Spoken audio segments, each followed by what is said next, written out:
নমস্কার।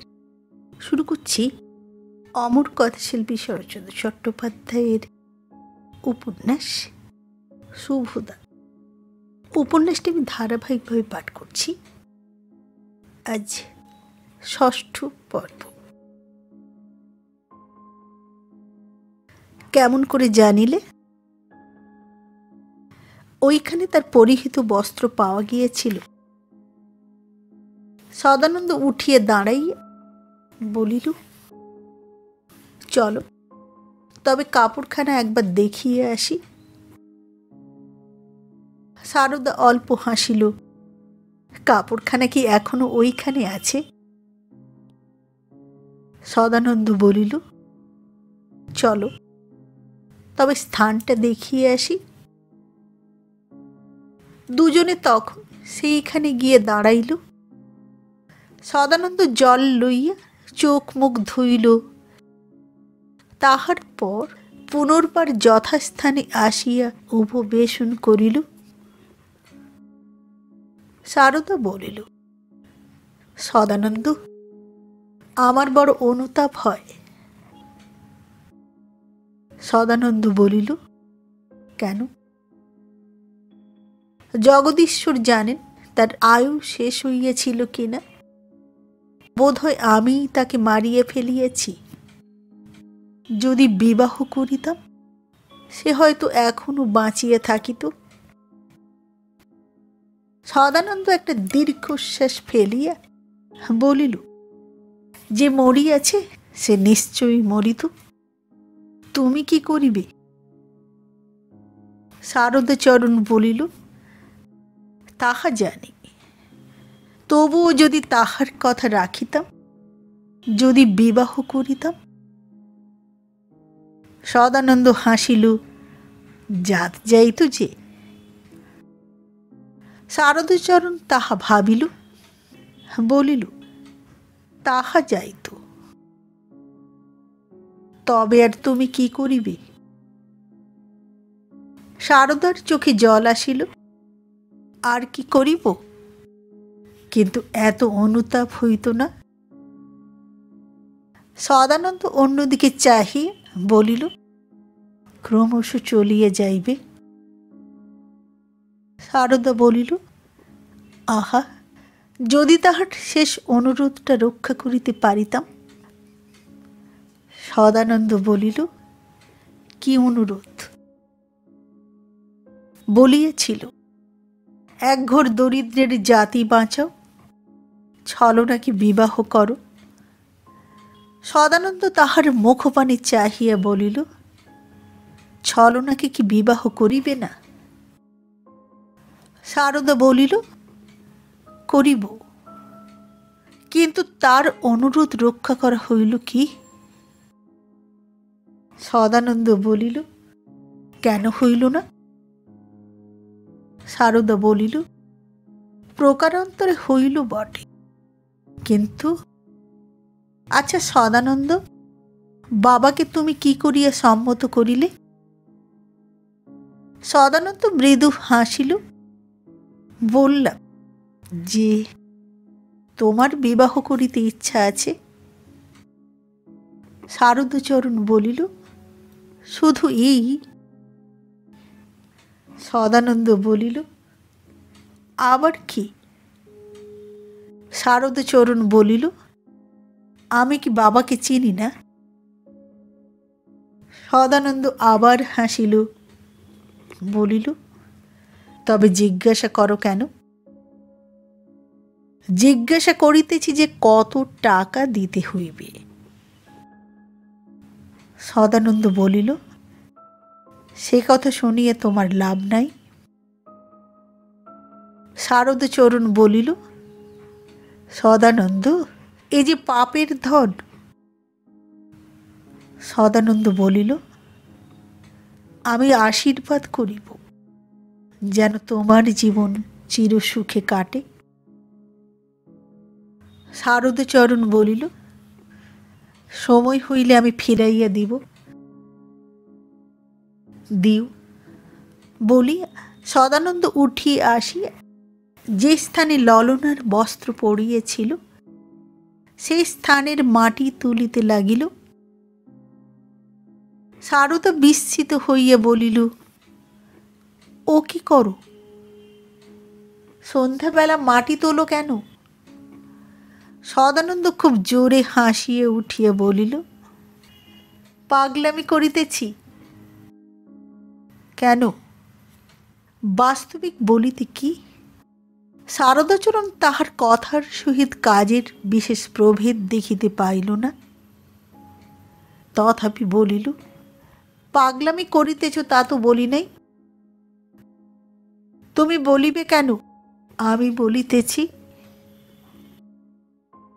না না, সত্য বলো, মাটি লইয়া কি করিবে? আমি আজকাল শিব পূজা করি। বাটিতে গঙ্গা মাটি নাই, তাই লইয়া যাইতেছি। শারদচরণ দাঁড়াইয়া দাঁড়াইয়া দেখিতে লাগিল। সদানন্দ মাটি লইয়া একটা তাল পাকাইল, তাহার উপর গঙ্গার জলে নিক্ষেপ করিয়া হাত মুখ ধুইয়া শারদার কাছে আসিয়া দাঁড়াইল। বলিল, চলো শারদা, বাড়ি যাই। শারদা বলিল, কই, শিব পূজার মাটি তো লইলে না। না, আর শিব পূজা করিব না। শারদা বলিল, কেন? সদানন্দ বলিল, আরেকদিন বলিব।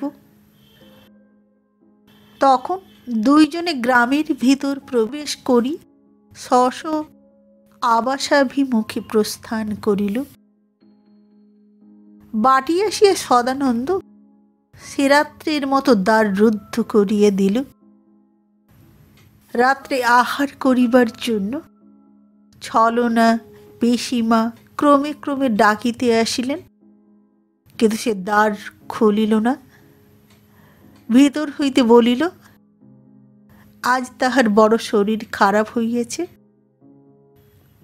শুভদা দেখিতে আসিলেন, কিন্তু তখন সদানন্দ ঘুমাইয়া পড়িয়াছে। অনেক ডাকাডাকি করিয়া তিনি ফিরিয়া গেলেন। পরদিন সকাল হইতে সে আবার উঠিল, মাঠে গেল, আহার করিতে আসিল, হাসিয়া গান গাহিতে লাগিল। নিত্যকর্ম প্রতিদিন যাহা করে তাহাই করিতে লাগিল। কেহ বুঝিল না যে সে প্রতিদিন পরিবর্তিত হইয়া যাইতেছে। কাল যেমন ছিল আজ ঠিক তেমনি আর নাই। ক্রমে 16ই আষাঢ় ছলনার বিবাহের দিন আসিল। আজই সকলের মুখেই আনন্দ, সকলের মনেই উৎসাহ। সদানন্দর বসিবার অবকাশ নাই। হারান মুখুজ্জের চিৎকারের শেষ নাই। পিসিমাতার চক্ষু জলের অর্গল নাই। বাটিতে যে আসিতেছে তাহাকেই কাঁদিয়া জানাইতেছে যে এমন সুখের দিনে ললনার জন্য তাহার মনে এক তিল সুখ নাই। বোধহয় অনেকেই তাহার সহিত এ ব্যথা বুঝিতেছে। কেবল শুভদা আজই বড় শ্রান্ত, বড় ধীর।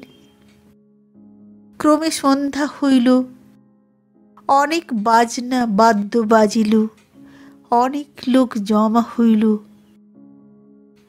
তাহার পর শুভক্ষণে শুভ লগ্নে ছলনাময়ীর বিবাহ হইয়া গেল। আজ গ্রাম্য কৃপণ হরমোহনের সুখ্যাতির একটা সাড়া পড়িয়া গিয়েছে।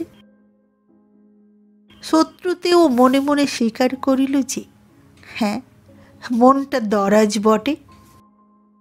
মুখের সম্মুখে কেহ তাহার গুণগান করিলে নিতান্ত কণ্ঠিতভাবে বৃদ্ধ হরমোহন বলেন, কি আর করি বলো, একটি বই ছেলে নয়, তার ওখানে বিবাহ করিতে ইচ্ছা। আমি আর তাহাতে অমত কেন করিব? আর গ্রামের মধ্যে আমরাই ওদের পাল্টি ঘর, প্রতিবাসীকে একটু দেখিতে হয়। শারদচরণ এ কথা শুনিয়া অলক্ষ্যে ভ্রু কুঞ্চিত করিল। অনেক কাজ ছিল, অনেক কষ্টে তাহা সমাধা হইয়া গিয়াছে। এখন আরাম করিয়া নিঃশ্বাস ফেলিতে বেশ লাগে, কিন্তু 2-4 দিন পরে সে আরামটার তেমন করিয়া উপভোগ করিয়া উঠিতে পারা যায় না। নিতান্ত আলস্য ভাবে নিষ্কর্মার মতো বসিয়া থাকিতেও কেমন বেজার বোধ হয়। ছলনাময়ীর বিবাহ দিয়া লুকাইয়া লুকাইয়া হরমোহনকে বেশ 2 পয়সা ঘুষ দিয়া হত্যাপরাধে ধৃত আসামির খালাস পাওয়ার মতো বিছানায় পড়িয়া মনের আনন্দে পাশবালিশ জড়াইয়া এপাশ ওপাশ করিয়া গড়াইয়া গড়াইয়া সদানন্দ 2-4 দিন নির্বিবাদে কাটাইয়া দিল। তাহার পর বোধ হইতে লাগিল যে শয্যাটা একটু গরম, বালিশগুলো একটু শক্ত হইয়াছে, ঘরটার ভিতর একটু অধিক মাত্রায় অন্ধকার ঢুকিয়াছে। সদানন্দ উঠিয়া বাহিরে আসিয়া দাঁড়াইল। তখন প্রায় সন্ধ্যা হইয়াছে। গুঁড়ি গুঁড়ি বৃষ্টি সমস্ত দিন ধরিয়া হইতেছিল, তাহা তখনও শেষ হয় নাই। কালো মেঘগুলো ছোটখাটো বাতাসে 2-4 পা করি মাঝে মাঝে সরিয়ে দাঁড়াইতেছে বটে, কিন্তু জল বর্ষাইতে ছাড়িতেছে না, ছাড়িবেও না। সদানন্দ অন্তত এইরূপ মনে করিয়া লইল। তাহার পর মাথায় ছাতা দিয়ে রাস্তায় বাহির হইয়া পড়িল। বহুক্ষণ এপথ ওপথ করিয়া কাপড় ভিজাইয়া 1 পা কাদা লইয়া হারানচন্দ্রের বাটির ভিতর আসিয়া খাড়া হইল। শুভদা বোধ হয় রন্ধনশালায় ছিলেন। সদানন্দ সেদিকে গেল না। পিসিমাতা সম্ভবত পাড়া বেড়াইতে গিয়েছিলেন, সে খোঁজও সে লইল না।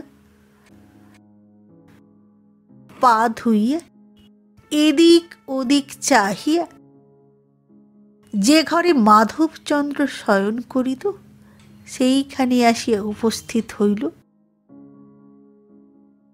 অনেক দিন হইতে মাধবচন্দ্রকে আর দেখা হয় নাই। আজ তাহার কথা একটু কহিব। ললনা চলিয়া যাইবার পর হইতেই সে ক্রমে ক্রমে বিজ্ঞ হইয়াছে। নিতান্ত বহুদর্শী বিজ্ঞের মতো সকল বিষয়ই সে একটা ভাবিয়া চিন্তিয়া মতামত প্রকাশ করে। যা তা খাইতে চাহে না, যা তা বিষয়ে বাহানা করে না, অনেক সময় প্রায় কথাই কহে না। নিঃশব্দে দার্শনিকের মতো বালিশগুলা এক করিয়া হেলান দিয়ে আপন মনে বসিয়া থাকে। কেহ তাহার নিকট আসুক আর না আসুক, সে কিছুমাত্র ভ্রুক্ষেপ করে না, আপন মনে বসিয়া থাকে। আজও সেইরূপ বসিয়াছিল। সদানন্দ আসিয়া নিকটে দাঁড়াইলে সে ফিরিয়া চাহিয়া বলিল, সদা দাদা, তুমি আমার কাছে আসো না কেন? সদানন্দ বলিল, আমার কত কাজ ছিল ভাই। মাধব বলিল, সব হয়ে গেছে? সদানন্দ বলিল, হাঁ। মাধব বলিল, ছোট দিদি কবে ফিরে আসবে? সদানন্দ বলিল, আর 3-4 দিন পরে। মাধব বলিল, দেখো সদা দাদা, অনেক দিন থেকে তোমাকে একটা কথা বলা হয় না। সদানন্দ বলিল, কেন? মাধব বলিল, তোমাকে কখনো একলা পাই না, তাই হয় না। সদানন্দ নিকটে বসিল, বলিল, একলা কেন মাধু? মাধব বলিল, চুপি চুপি তোমাকে বলতে দিদি বলে গিয়েছিল। সদানন্দ বলিল, কে মাধু? মাধব বলিল, দিদি, বড়দিদি। বড়দিদি যে রাত্রে চলে গেল, তুমি তখন এখানে ছিলে নাকি না, তাই। তুমি ফিরে এলে তোমাকে বলতে বলে গিয়েছিল যে দিদি চলে গেছে। সদানন্দ আরো একটু কাছে আসিয়া তাহার অঙ্গে হাত দিয়ে বলিল, কেন গেল মাধু? কেউ গালাগালি দিয়েছিল? মাধব বলিল, কেউ না। সদানন্দ বলিল, তবে কেন গেল? মাধব বলিল, আমিও যাব। সদানন্দ বলিল, ছি মাধব।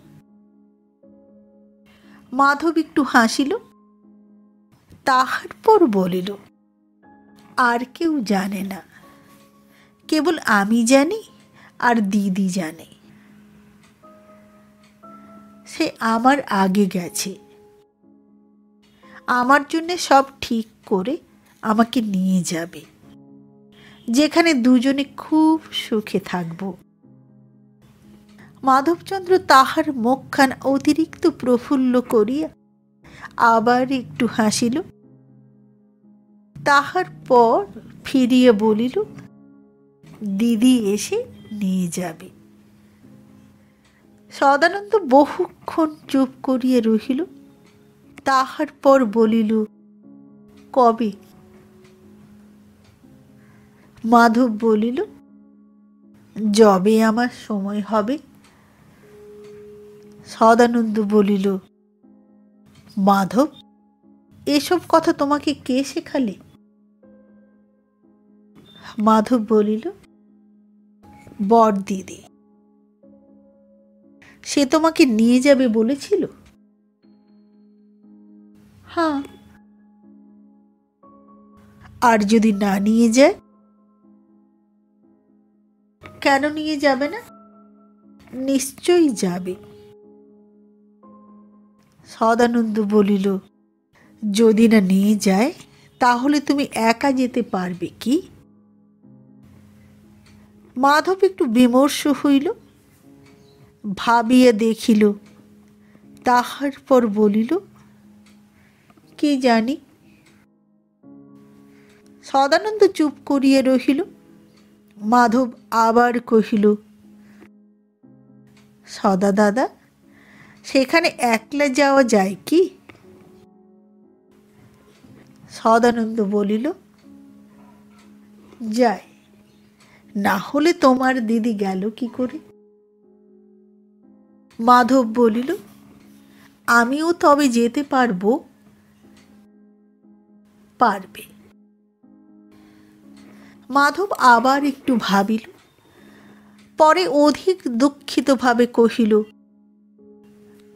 কিন্তু কেমন করে যাব? আমার গায়ে আর একটু জোর নেই। সদানন্দ তাহার মুখপানে চাহিয়া রহিল। সে বলিতে লাগিল, দিদি যখন যায় তখন দিদির গায়ে খুব জোর ছিল। আমি কিন্তু কেমন করে যাব? এখন আমি একবার দাঁড়াতেও পারিনি। অত দূর কি যেতে পারবো? সদানন্দর চক্ষে জল আসিল। অন্ধকারে মাধব তাহা দেখিল না। সদানন্দ দেখিতে লাগিল যে মাধবের দিন শেষ হইয়া আসিতেছে, আর কিছুদিন, তাহার পর সব ফুরাইয়া যাইবে। সে ভাবিল শুভদার কথা, সে ভাবিল ললনার কথা। সে দেখিল সে একটু ঝঞ্ঝাটে পড়িয়াছে। 5 জনকে জড়াইয়া লইয়া আর তেমন চিন্তাশূন্য আনন্দে দিনাতিবাহিত হয় না। কালী নামগুলা আর তেমন করিয়া গাওয়া হয় না, তেমন করিয়া ঘুরিয়া বেড়াইতে পারে না, তেমন করিয়া আনন্দ করিতে পারে না। সে সুখী ছিল, অসুখী হইয়াছে, বিরাগী ছিল, সংসারী হইয়াছে। চক্ষের জল মুছিয়া সদানন্দ আজ প্রথম মনে করিল যে বাঁচিয়া থাকিয়া তেমন সুখ হয় না। যে জীবিত আছে তাহারই কষ্ট আছে, যে মরিয়াছে এ জ্বালার সংসারে সে বাঁচিয়াছে। সে রাত্রে সদানন্দ অনেক ভাবিল। যাইবার সময় ললনা তাহাকে ভুলিয়া যায় নাই, সে কথা মনে পড়িল। মাধবচন্দ্র মরিতেছে এ কথাও স্মরণ হইল। আর শুভদা, তাহার মনে হইল যে ললনা মরি তাহার যত দুঃখ কষ্ট সমস্তই তাহার ঘাড়ে চাপাইয়া দিয়ে গিয়েছে। মাধবচন্দ্রের মনেও সে রাত্রে খুব সুখ ছিল না। মধ্য হইতে তাহার একটা দুর্ভাবনা আসিয়া জুটিয়াছে। এতদিন সে নিশ্চিন্তে ছিল যে সময় হইলে ললনা আসি তাহাকে লইয়া যাইবে, কিন্তু সদা দাদা একটু অন্যরূপ বলিয়াছে। তাহার শরীরে আর একটু সামর্থ্য নাই। সে স্থলে কেমন করে সে অত দূর যাইতে পারিবে? ভাবিয়া ভাবিয়া অনেক রাত্রে সে নিশ্চয় করিল যে তাহার দিদি কখনো মিথ্যা বলিবে না, যথাসময়ে নিশ্চয় আসিবে। মাধবচন্দ্র তখন অনেকটা শান্ত মনে নিদ্রা গেল। আরো কতদিন কাটিয়া গেল। ছলনা বাপের বাটি ফিরিয়া আসিল। পাড়ার মেয়েরা আরেকবার নতুন করিয়া কন্যা জামাতা দেখিয়া গেলেন। কত হাসি, কত তামাশা গড়াইয়া গেল। হরমোহন নিজে এখানে আসিয়া সকলকে মধুর সম্বোধনে আপ্যায়িত করিয়া বেয়ান ঠাকুরানীর নমস্কার গ্রহণ করিয়া ফিরিয়া গেলেন। হারানচন্দ্র কোমরে ফর্সা চাদর বাঁধিয়া বামুনপাড়ার প্রত্যেক দোকানে একবার করিয়া বসিয়া তাহাদিগকে মোহিত করিলেন। এইরূপ অনেক ঘটনা ঘটিয়া গেল। আজ মাধবচন্দ্রের পীড়া বড় বৃদ্ধি পাইয়াছে।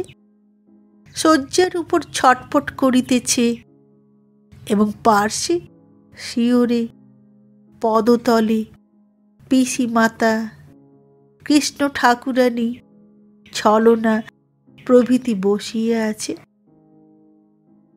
শুভদা এখানে নাই।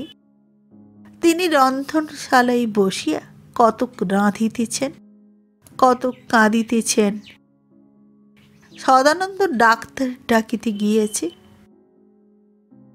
আর হারানচন্দ্র এই আসিতেছি বলিয়া 3 ঘণ্টা হইল বাহির হইয়াছেন, এখনো আসিয়া পৌঁছিতে পারেন নাই। সকলে মুখোমুখি হইয়া বসিয়া আছেন। কৃষ্ণ ঠাকুরানী মাধবীর গায়ে হাত বুলাইয়া দিতেছেন এবং ডাক্তারের অপেক্ষায় মনে মনে সময় গুনিতেছেন। ক্রমে সন্ধ্যার একটু পরে ডাক্তার আসিয়া পৌঁছিলেন। তিনি আজ 6-7 দিবস হইতে নিত্য আসিতেছেন, নিত্য দেখিতেছেন। পীড়া কিছুতেই কমিতেছে না, বরং বাড়িতেছে, তাহা জানিতেন। বাঁচিবে না তাহাও বুঝিয়েছিলেন। আসিবার ইচ্ছাও ছিল না, কিন্তু সদানন্দ পীড়াপিড়িতে আসিতে বাধ্য হইয়াছিলেন।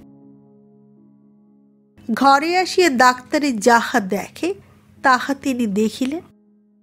তাহার পর বাহিরে আসিয়া সদানন্দকে ডাকিয়া বলিলেন, সদানন্দ বাবু, আজ বেশ সাবধানে থাকিবেন, ছেলেটি বোধহয় আজ রাত্রে বাঁচিবে না।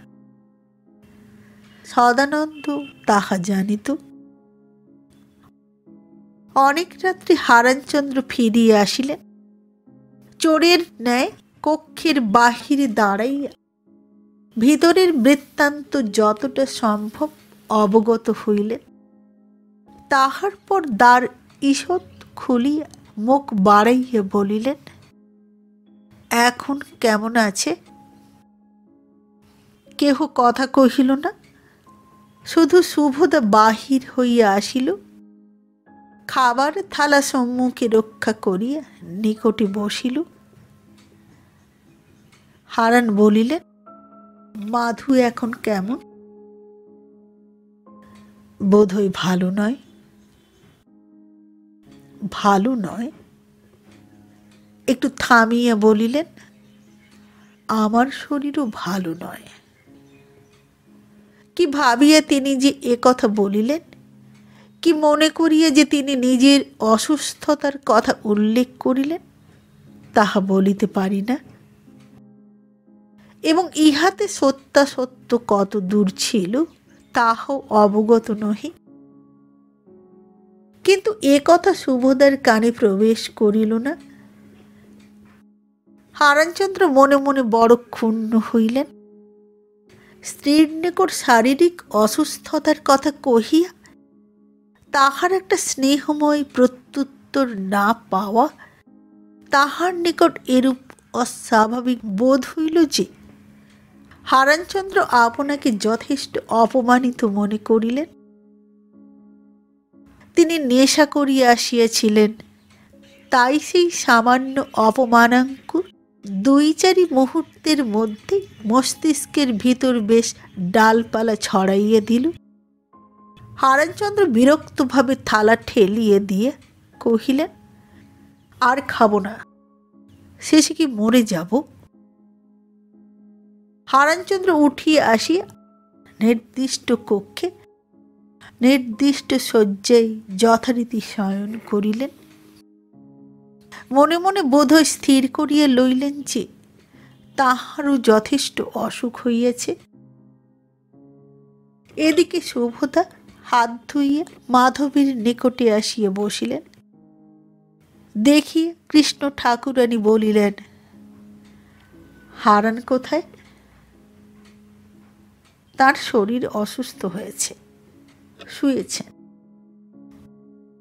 কৃষ্ণ ঠাকুরানী একটু মৌন হইয়া রহিলেন।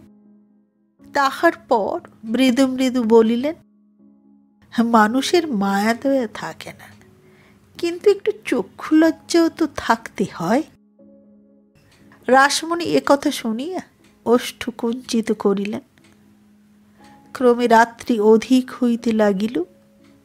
কৃষ্ণ ঠাকুরানী অনেক মুমূর্ষুর পার্শ্বে রাত্রি অতিবাহিত করিয়াছিলেন, অনেক মৃত্যু দেখিয়েছিলেন।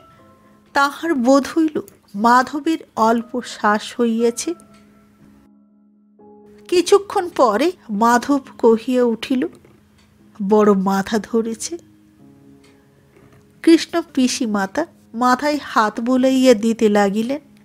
একটু থামিয়া আবার কহিল, বড় পেট কামড়াচ্ছে, বড় গা বমি বমি করছে। সকলের মুখপানে চাহিয়া দেখিল, যেন প্রত্যেকেই প্রত্যেকের মনের কথা মুখের উপর পড়িতে চেষ্টা করিল। পুনর্বার কিছুক্ষণ নিস্তব্ধে অতিবাহিত হইল। প্রত্যেকেই মৌন ম্লান মুখে শেষটার জন্য অপেক্ষা করিয়া বসিয়া আছে। কিছুক্ষণ পরে জড়াইয়া জড়াইয়া বড় কাতর ভাবে মাধব বলিল, বড় তেষ্টা, বড় তেষ্টা। পিসিমাতা দুগ্ধের পরিবর্তে মুখে একটু গঙ্গা জল দিলেন। আগ্রহে মাধব সেটুকু সম্পূর্ণ পান করিয়ে বহুক্ষণ ধরিয়া নিস্তব্ধ পড়িয়া রহিল। ক্রমে শ্বাস বাড়িয়া উঠিল। কৃষ্ণ ঠাকুরানী নারী দেখিতে জানিতেন। অনেকক্ষণ ধরিয়া হাত দেখি সদানন্দকে কাছে ডাকিয়া বলিলেন, এবার নিচে শোয়াইতে হবে। সদানন্দ চুপ করিয়া রহিল।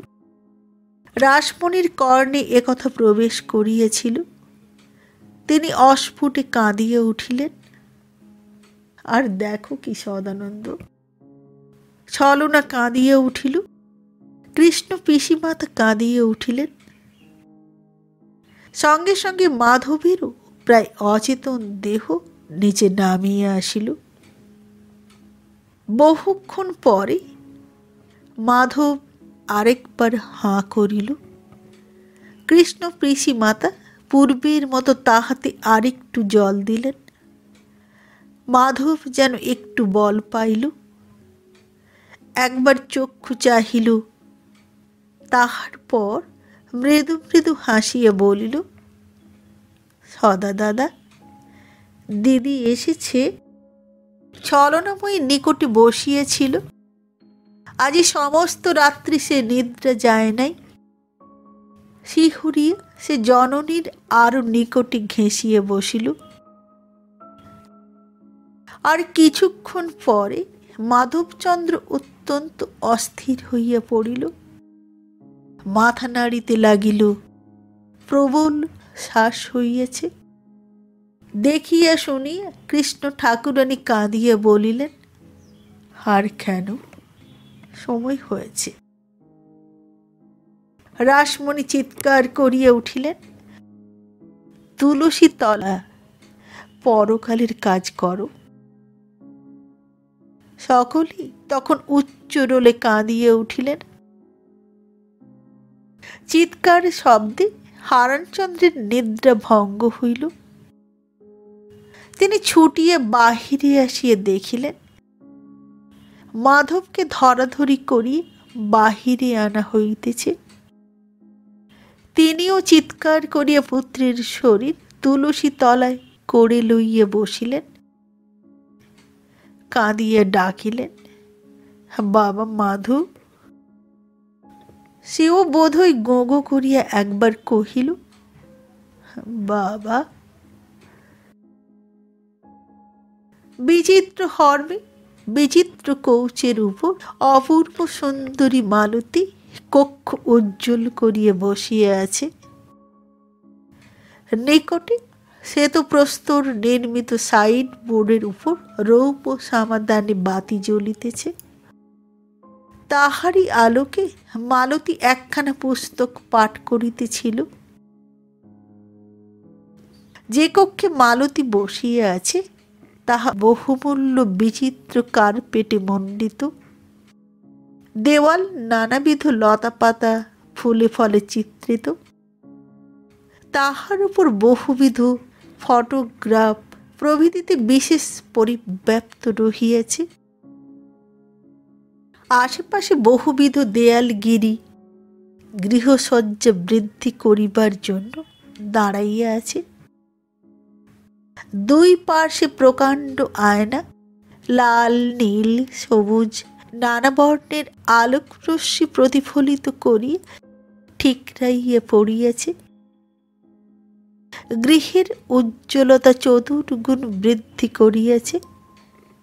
চতুর্দিকে শ্বেত, কৃষ্ণ, পীত বর্ণের মনুষ্য প্রতিকৃতি সে আলোকে জীবন্ত বোধ হইতেছে। এই রাজোচিত হর্ম মালতী জীবন্ত স্বর্ণ প্রতিমা একাকী বসিয়া আছে।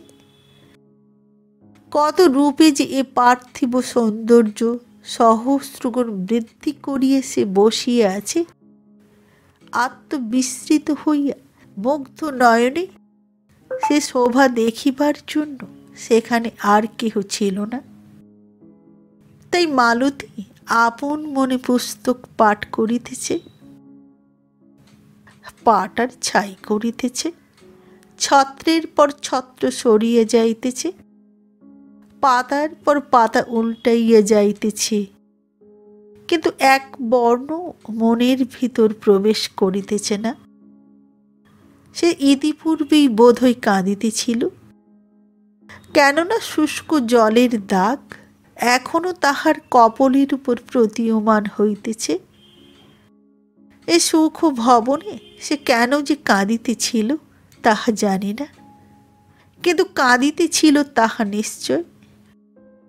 এবং সেই কান্নাই থামাইবার জন্য পুস্তকের সাহায্য গ্রহণ করিয়াছিল। মালতী নিরাভরণা, মালতী সামান্য বস্ত্র পরিহিতা, মালতী কাঁদিতেছিল। মালতী মনে সুখ নাই। পুস্তক বোর্ডের উপর বন্ধ করিয়া ফেলিয়া দিল, নিঃশব্দে বসিয়া রহিল। পুনর্বার চক্ষে জল আসিয়া পড়িল। এবার তাহা রোধ করিবার প্রয়াস করিল না, কাজেই একটির পর একটি করিয়া অশ্রু মখমল চাদরের উপর আসিয়া পড়িতে লাগিল।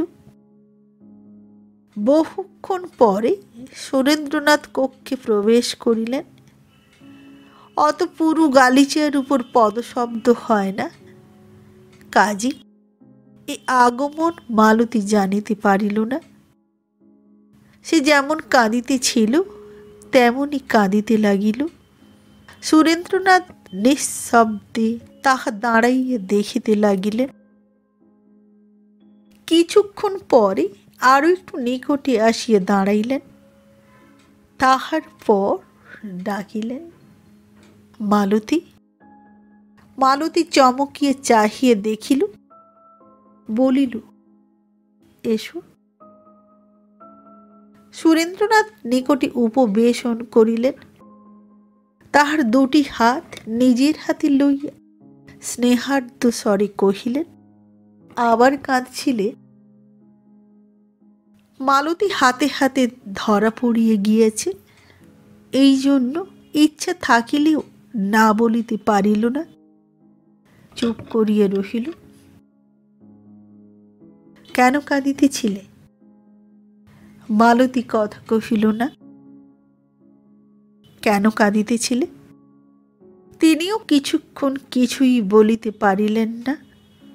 পরে তাহার হাত দুটি আরো একটু টিপিয়া ধরিয়া ধীরে ধীরে কহিলেন,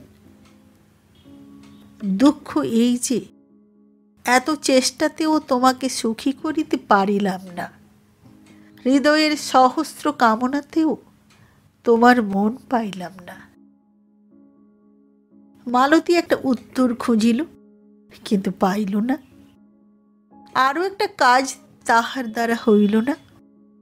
ইতিপূর্বেই সে মনে মনে প্রতিজ্ঞা করিয়াছিল যে যাহাই হোক আর কাঁদিবে না, কিন্তু অশ্রুর উপর প্রভুত্ব বজায় রাখিতে পারিল না।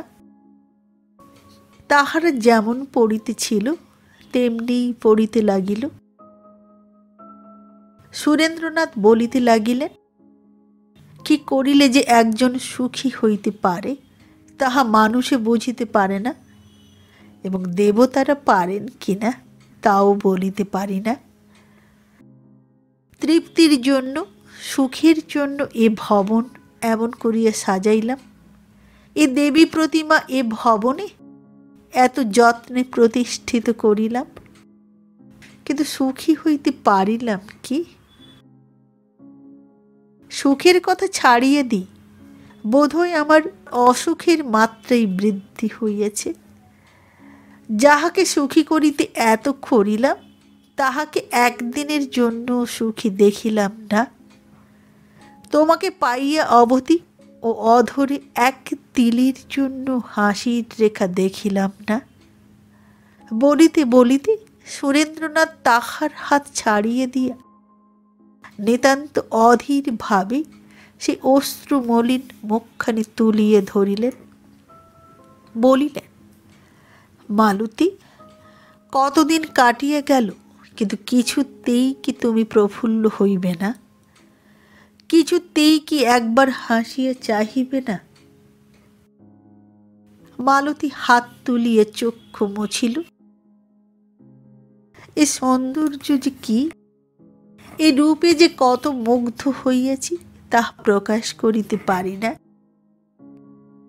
মনের সাধে সাজাইব বলিয়া কত অলঙ্কার আনিলাম, কত বস্ত্র সংগ্রহ করিলাম, কিন্তু এক দণ্ডের তরেও তুমি পড়িলে না। মালতী, তুমি কি আমাকে দেখিতে পারো না? মালতী তাহার কোড়ের উপর মস্তক স্থাপিত করিয়া কাঁদিল। সুরেন্দ্রনাথের চক্ষু আর্দ্র হইয়া আসিল। আদর করিয়া তাহার মস্তকে হাত রাখিয়া গদগদ স্বরে কহিলেন, তুমি যে আমাকে দেখিতে পারো না তাহা বলি না, কিন্তু আমার আরো অনেক কথা মনে হয়। তুমি আমার অপরাধ লইও না। আমার যাহা মনে হয় আজ তাহা বলিয়ে যাই। আমার বিশ্বাস তুমি যে পন্থা অবলম্বন করিয়াছ, নিঃস্ত্রীলোকে আত্মসুখের জন্যই সেই পন্থা অবলম্বন করিয়া থাকে, এবং বস্ত্রালঙ্কার, ধনরত্ন, ঐশ্বর্য ভিন্ন, তাহাদের সুখ যে আর কিসে আছে তাহা জানি না, কিন্তু তোমাকে তাহাদের মতো বোধ হয় না, সেই জন্য বুঝিতেও পারি না কি করিলে তুমি সুখ পাইবে। যদি তাহা হইত, তাহা হইলে তুমি এতদিনে সুখী হইতে। বলিতে বলিতে সুরেন্দ্রনাথ অল্পক্ষণ মৌন হইয়া রহিলেন। পরে ঈষৎ গম্ভীরভাবে বলিলেন, মালতী, তোমার স্বামী জীবিত আছেন কি? মালতী কোড়ের উপর মাথা নাড়িয়ে জানাইল যে তাহার স্বামী জীবিত নাই। তবে বলো, তোমাকে বিবাহ করিলে কি সুখী হও? বলো, বলো, আমি তাহাতেও কুণ্ঠিত নহি। এইবার মালতী গড়াইয়া তাহার পায়ের উপর পড়িল, হাত দিয়া তাহা জড়াইয়া ধরিল, তাহাতে মুখ লুকাইল। সুরেন্দ্রনাথ কিন্তু তুলিবার চেষ্টা করিলেন না। বুঝিলেন চক্ষুর জলে তাহার পদদ্বয় সিক্ত হইতেছে, তথাপি উঠাইলেন না, বরং দীর্ঘ নিঃশ্বাস মোচন করিয়া নীরব হইয়া রহিলেন। বহুক্ষণ গত হইল। তাহার পর ম্লানভাবে ধীরে ধীরে বলিতে লাগিলেন, ভগবান জানেন আমার কি হইয়াছে। তোমাকে অন্তরের সহিত ভালোবাসিয়াছি, কি ও অতুল রূপে উন্মত্ত হইয়াছি তাহা বলিতে পারি না। কিন্তু কাণ্ডজ্ঞান আমার আর নাই। ভালো মন্দ বুঝিয়ে দেখিবার ক্ষমতা আমাকে ছাড়িয়ে চলিয়া গিয়াছে। তোমার একটি কথার জন্য প্রাণ পর্যন্ত বুঝি দিতে পারি। ঈশ্বর জানেন তোমার মন পাইবার জন্য মিথ্যা বলিতেছি না, সত্যই বলিতেছি। আমি আত্মবিস্মৃত হইয়াছি। যাহা হইবার হইবে। তুমি একবার বলো, তোমাকে বিবাহ করিলেই যদি সুখী হও তাহাই করিব। জাতি, কুল, মান, এত বড় বংশ কিছুই মনে করিব না। তাহার পর সুরেন্দ্রনাথের চক্ষু জলে ভরিয়া গেল, কণ্ঠ রুদ্ধ হইয়া আসিল। কিছুক্ষণ থামিয়া অশ্রু মুছিয়া ফেলিয়া অতি ধীরে, অতি মৃদু স্বরে বলিলেন, তাহার পর মালতী, আমাদিগের মতো মনুষ্যের পরিষ্কার পথ পড়িয়া আছে। যখন সহ্য করিতে পারিব না, তখন আত্মহত্যা করিয়া নরকের পানে সোজা চলিয়া যাইব। মালতী আর সহ্য করিতে পারিল না। কাঁদিতে কাঁদিতে বলিল, ও কথা তুমি বলিও না। তুমি আমার প্রাণ দিয়েছিলে, লজ্জা নিবারণ করিয়েছিলে, দয়া করিয়া আশ্রয় দিয়েছিলে। না হইলে এখনো বোধহয় বাঁচিয়া থাকিতাম না। আমি নীচ, কুৎসিত, কিন্তু অকৃতজ্ঞ হইতে পারিব না। তোমার দয়া, তোমার স্নেহ এ জীবনে কখনো ভুলিব না। এ সকলের প্রতিশোধ কি আমি এইরূপে দেব? সুরেন্দ্রনাথ দীর্ঘ নিঃশ্বাস ফেলিয়ে বলিলেন, কি সে প্রতিশোধ হয় তাহা ঈশ্বর জানেন, আমি জানি না। তোমাকে বলিব কি, যে যন্ত্রণা, যে অন্তর্দাহ আজ মাসাধিক কালের উপর ভোগ করিয়া আসিতেছি। মনে দুঃখ করিও না, কিন্তু বলিতে লজ্জা হয়েছে। এত অল্প দিনে স্ত্রীলোকের এরূপ দাস হইয়া পড়িয়াছি।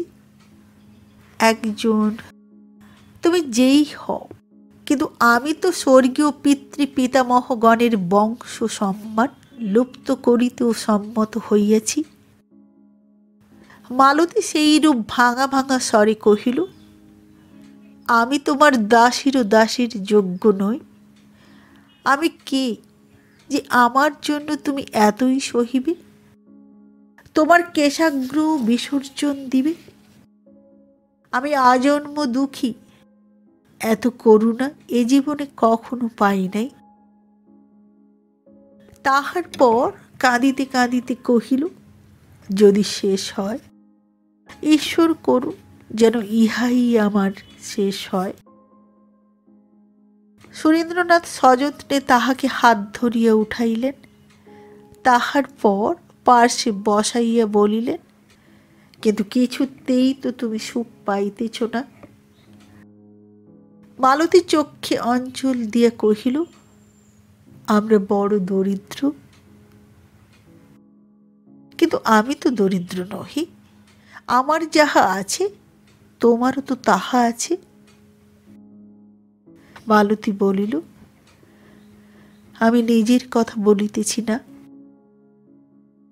সুরেন্দ্রনাথ বলিলেন, তবে কাহার কথা?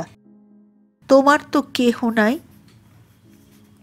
মালতী বলিল, ভগবান জানেন এখন আর কেহ আছে কিনা, কিন্তু যখন চলিয়া আসিয়াছিলাম তখন সব ছিল। সুরেন্দ্রনাথ বলিলেন, সে কি, নৌকা ডুবি হইয়া? মালতী বলিল, সেসব মিছে কথা, নৌকা ডুবি আদতে ঘটে নাই। সুরেন্দ্রনাথ বিস্মিত হইয়া মালতীর মুখপানে চাহিয়া রহিলেন।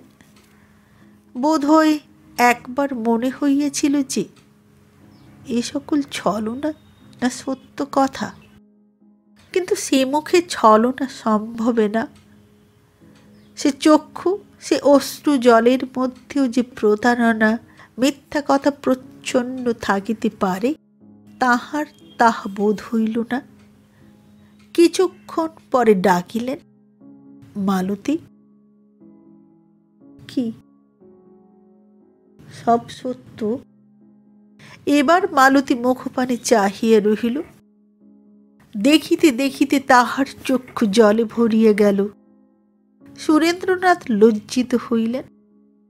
সহস্তে অশ্রু মোছাইয়া দিয়া বলিলেন, সব কথা খুলিয়া বলো। মালতী ধীরে ধীরে তখন তাহার জানুর উপর মাথা রাখিয়া কখনো কাঁদিয়া কখনো স্থির হইয়া বলিতে লাগিল, জন্মাবধি দুঃখের করে লালিত পালিত হইয়াছি, কিন্তু আমাদের সব ছিল। পিতা আমার যথাসাধ্য দেখিয়া শুনিয়া বিবাহ দিয়াছিলেন, কিন্তু দুর্ভাগিনী আমি 1 বৎসরের মধ্যেই বিধবা হইলাম। যাহার সহিত বিবাহ হইল তাহাকে বোধহয় একবারের অধিক দেখিতেও পাই নাই। আমি বাপের বাড়িতে ছিলাম, সেই অবধি 5 বৎসর প্রায় সেইখানেই থাকিলাম। পিতা আমাদিগের গ্রাম হলুদপুর হইতে প্রায় অর্ধ ক্রোশ দূরে এক জমিদারের নিকটে কর্ম করিতেন। সামান্যই বেতন পাইতেন, কিন্তু তাহাতেই আমাদের একরূপ দুঃখ কষ্টে চলিয়া যাইত। এই সময় তাহার কণ্ঠ রুদ্ধ হইয়া আসিল। সুরেন্দ্রনাথ বলিলেন, তোমাদের বাড়িতে তখন কে কে ছিলেন? মালতী বলিল, সবাই ছিলেন, বাবা, মা, পিসিমা, আমরা 2 বোন আর একটি ছোট্ট ভাই। তাহার পর চুরির অপরাধে বাবার চাকুরি যায়। সেই অবধি নিত্য ভিক্ষা করি। কোনোদিন আমাদের আহার হইত, কোনোদিন হইত না। মামার সতীলক্ষ্মী ছিলেন। চাহিয়ে চিন্তিয়ে যাহা মিলিত তাহাতে অপরাপর সকলকে খাওয়াইয়া মা প্রায় নিত্য উপবাসী থাকিতেন, এমনকি একসঙ্গে 3 দিনও। এই সময় মালতী ফোঁপাইয়া কাঁদিয়া উঠিল। কিছুক্ষণ পরে আপনাকে কিঞ্চিত সামলাইয়া লইয়া বলিল, বাবা কিন্তু এসব দিকে ফিরিয়াও চাহিতেন না। গাঁজা গুলি খাইতেন, যেখানে সেখানে পড়িয়া থাকিতেন। হয়তো 4-5 দিন ধরিয়া বাড়িতেই আসিতেন না। আমার ছোট ভাই মাধব প্রায় 1 বৎসর হইতে পীড়ায় ভুগিতেছিল। চিকিৎসা ভিন্ন কিছুতেই আরোগ্য হইতে পারিতেছিল না। বোধ হয় এতদিনে সে আর বাঁচিয়াও নাই। এ সময় সুরেন্দ্রনাথের চক্ষু জলে ভরিয়া গেল। তাহার পর মালতী কৃষ্ণ ঠাকুরানীর কথা বলিল, সদানন্দর কথা বলিল, শেষে বলিল ছলনার কথা। মালতী কহিল, ছলনার বিবাহের বয়স হইল, কিন্তু দরিদ্র বলিয়া কেহ বিবাহ করিতে চাহিল না। বিবাহ না হইলে ব্রাহ্মণের ঘরে জাতি যায়, আমাদেরও জাতি যায় যায় হইল। মা আমার আহার নিদ্রা পরিত্যাগ করিলেন। পিতা ফিরিয়াও চাহিতেন না, শুধু ভরসা ছিল সদানন্দ। কিন্তু তিনিও তখন দেশে ছিলেন না। কাশীতে তাহার পিসিমাতাকে লইয়া গিয়াছিলেন। পিতার চাকুরি যাইবার পর হইতে ক্রমে এইরূপে 6 মাস কাটিয়া গেল। পাড়া প্রতিবেশীতে আর কত সাহায্য করিবে? সদাদাদা কাশী যাইবার সময় যে 50 টাকা দিয়া গিয়েছিলেন, তাহাও ফুরাইয়া গেল। এ সময়ের কথা আর বলিতে পারি না। মালতী আবার কাঁদিতে লাগিল। সুরেন্দ্রনাথও কাঁদিলেন। কিছুক্ষণ পরে চক্ষু মুছিয়া বলিলেন, আর কাজ নাই, অন্যদিন বলিও। মালতী চক্ষু মুছিয়া বলিল, আজই বলি। লোকে আমাকে সুন্দরী বলিত। আমি ভাবিতাম কলিকাতায় গিয়ে উপার্জন করিব। একদিন রাত্রে গঙ্গার তীরে আসিলাম, মনে করিলাম তীরে তীরে কলিকাতায় যাইব। তাহা হইলে বড় কেহ দেখিতে পাইবে না, কাহাকেও পথ জিজ্ঞাসা করিতে হইবে না। ঘাটে আসি দেখিলাম অদূরে একটা প্রকাণ্ড নৌকা পাল ভরে যাইতেছে। আমি সাঁতার জানিতাম। নৌকা দেখিয়া ভাবিলাম নিঃশব্দে সাঁতার দিয়ে নৌকার হাল ধরিয়া থাকিব। শুনিয়াছিলাম আমাদের দেশ হইতে কলিকাতা অধিক দূর নহে, তবে ঠিক জানিতাম না যে কত দূর। ভাবিলাম রাত্রি শেষে নৌকা নিশ্চয়ই কলিকাতায় পৌঁছিবে। আমিও তখন নামিয়া যাইব। জলে পড়িলাম, সাঁতার দিয়া কিছু দূর আসিলাম। এই সময়ে কাপড়খানা হাতে পায়ে সর্বাঙ্গে জড়াইয়া গেল। আমিও প্রায় ডুবিবার মতো হইলাম, কিন্তু বহু ক্লেশে অবশেষে সেখানা খুলিয়া ফেলিলাম। কিন্তু হাত হইতে সেটা পিছলাইয়া কোথায় সরিয়া গেল। এই সময় নৌকাখানাও কাছে আসিয়া পড়িল। আমার হাত পাও ধরিয়া গিয়াছিল। ভাবিলাম আর ফিরিয়া যাইতে পারিব না, তাই হালটা ধরিয়া ফেলিলাম। নৌকা চলিতে লাগিল। আমিও সাহস করিয়া তাহা ছাড়িতে পারিলাম না। ভয় হইল, তাহা হইলেই ডুবিয়া যাইব। এইরূপ বহু দূর চলিয়া আসিলাম। তখন আর ফিরিয়া যাইবার উপায় ছিল না। অবশেষে স্থির করিলাম, প্রাতঃকালে গঙ্গা স্নান করিতে অনেক স্ত্রীলোকই আসিয়া থাকে। তাহাদের নিকট বস্ত্রও থাকে। ভিক্ষা করিয়া একটা চাহিয়া লইব। বিবস্ত্রা দেখিলে স্ত্রীলোকের দয়া হইবি। তারপর সব তুমি জানো। সুরেন্দ্রনাথ অনেকক্ষণ চুপ করিয়া বসিয়া রহিলেন। তাহার পর ধীরে ধীরে তাহাকে নিজের কাছে টানিয়া লইয়া বলিলেন, যে জন্য এত করিলে, এতদিনে তাহার কোনো উপায় করিয়াছ কি? মালতী মাথা নাড়িয়া বলিল, না।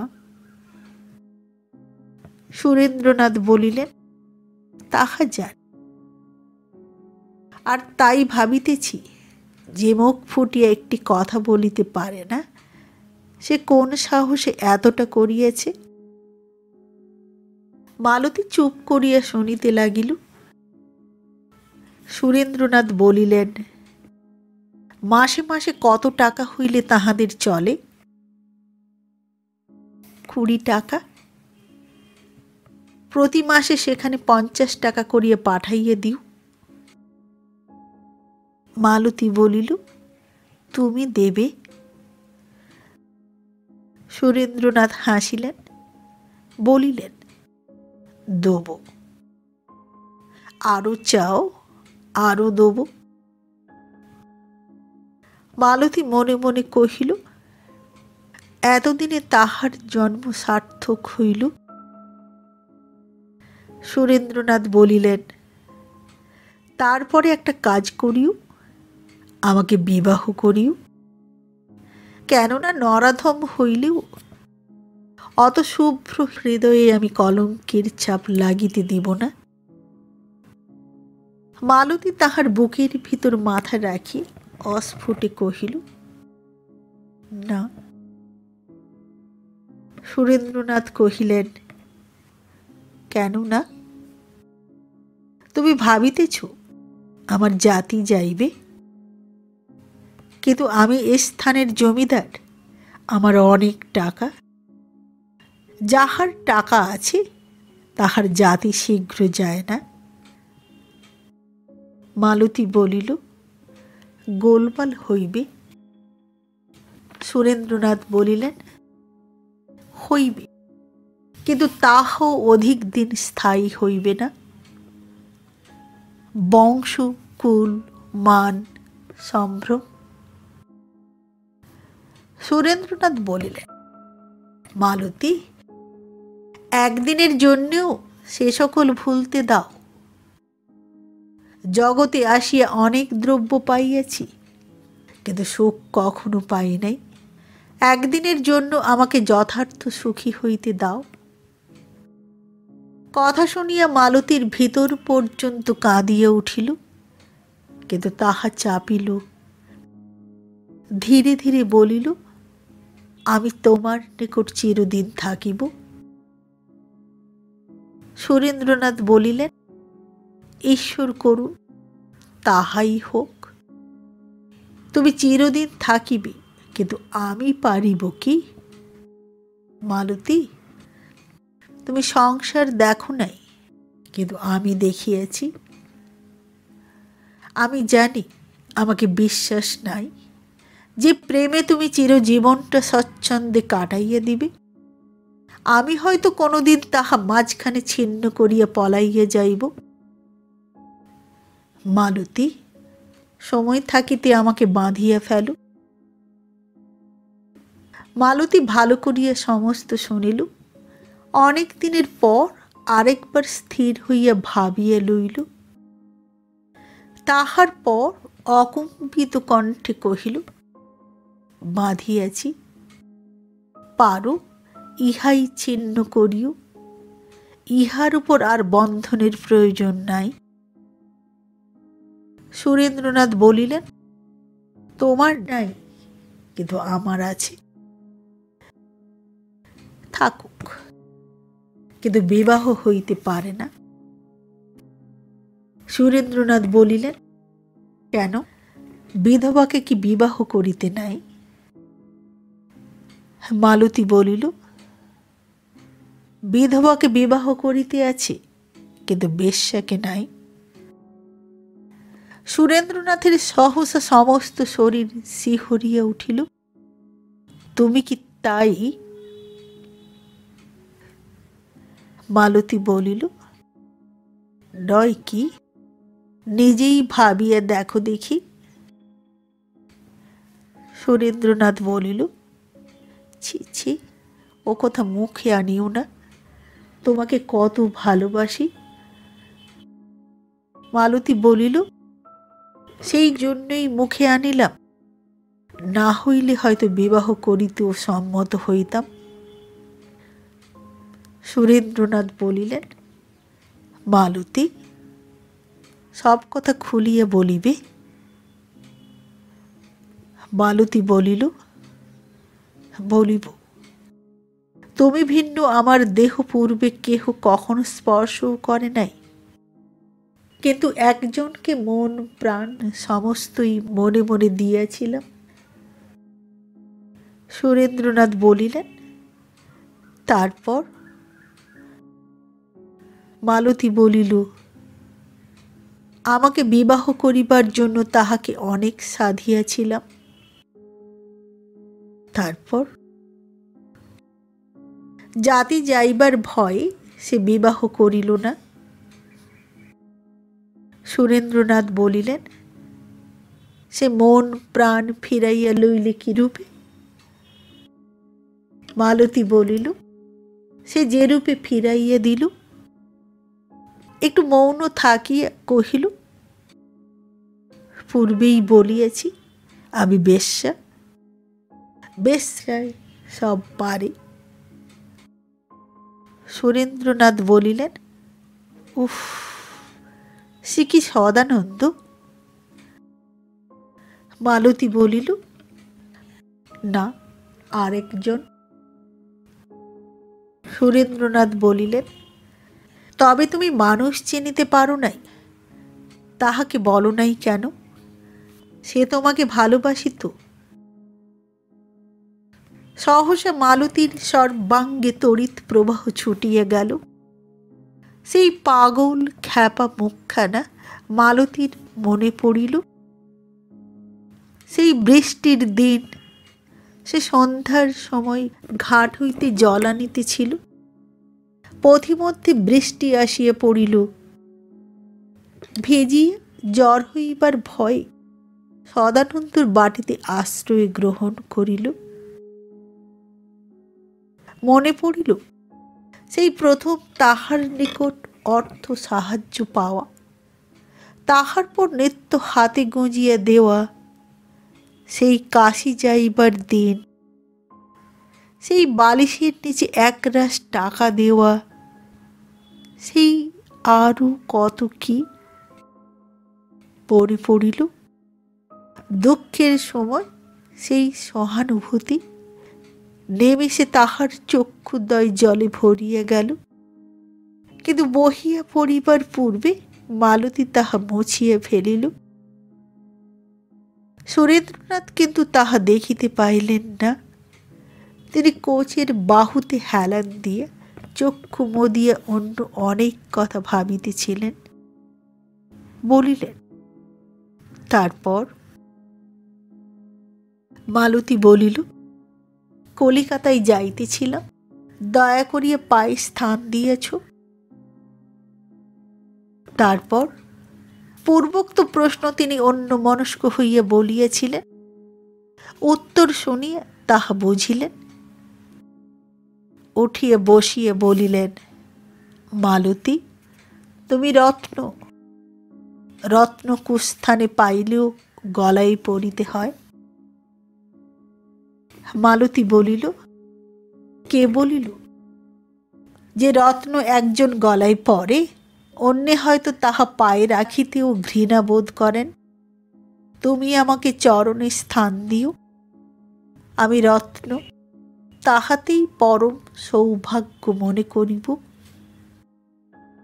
সুরেন্দ্রনাথ অল্প হাসিলেন, বলিলেন, মালতী, আমি ভাবিতাম তুমি বোকা, কিন্তু তা তুমি নও।